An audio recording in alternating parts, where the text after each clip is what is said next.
Alerte info extrêmement importante, en ce lundi 6 avril, on vient d'apprendre que l'Iran et les États-Unis viennent de recevoir une proposition de cessez-le-feu. Donc ce cessez-le-feu pourrait rentrer en vigueur dès aujourd'hui avec une réouverture du détroit d'Ormuz. Donc Reuters nous apprend qu'un cadre pour mettre fin aux hostilités a été mis en place par le Pakistan et échangé avec l'Iran et les États-Unis pendant la nuit. Donc a déclaré la source, décrivant une approche à deux niveaux avec un cessez-le-feu immédiat suivi d'un accord global. Donc en gros ce serait un cessez-le-feu en deux étapes, avec une première étape pour arrêter tout le bordel et une deuxième étape de négociation de fin de guerre définitive. Alors la source qui a donc parlé à Reuters explique que tous les éléments doivent être convenus aujourd'hui. Et il ajoute que l'accord initial serait structuré comme un protocole d'accord finalisé électroniquement par le Pakistan, le seul canal de communication dans les pourparlers. Donc aujourd'hui, pour ceux qui n'ont pas suivi, c'est le Pakistan qui est responsable des pourparlers entre l'Iran et les États-Unis et Israël pour un potentiel cessez-le-feu rapide. Alors cette même source nous explique que le chef de l'armée du Pakistan, le maréchal Asim Munir, a été en contact toute la nuit avec les États-Unis, le président J.D. Vance, l'envoyé spécial Steve Witkoff et le ministre iranien des Affaires étrangères Abbas Araghchi.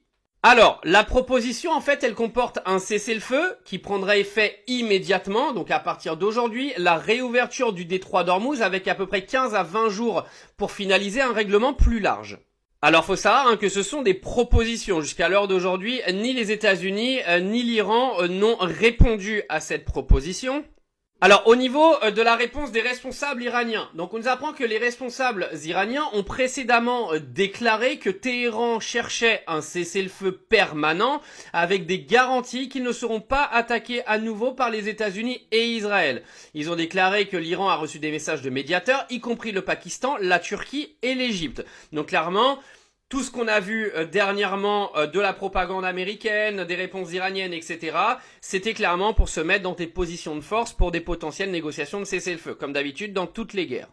Alors l'Iran, dans ses pourparlers, obtiendrait quelque chose d'extrêmement important parce que, en gros, l'accord final inclurait des engagements iraniens de ne pas poursuivre les armes nucléaires. Bon, ça les gars, de toute façon, il y a personne qui est au courant s'ils le font ou pas, en échange d'un allègement des sanctions et de la libération d'actifs gelés, a déclaré la source, c'est-à-dire qu'en gros, l'Iran obtiendrait un déblocage de toutes ces sanctions économiques mondiales.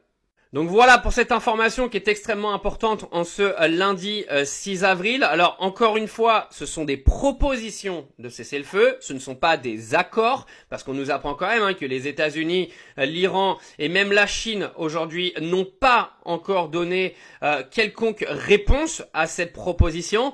Encore une fois, on n'est pas là pour que la guerre elle dure 3 plombes. Vaut mieux qu'il y ait une proposition de paix et que Trump redégage sur sa crise cardiaque aux États-Unis et que le monde redevienne un petit peu normal, voyez-vous.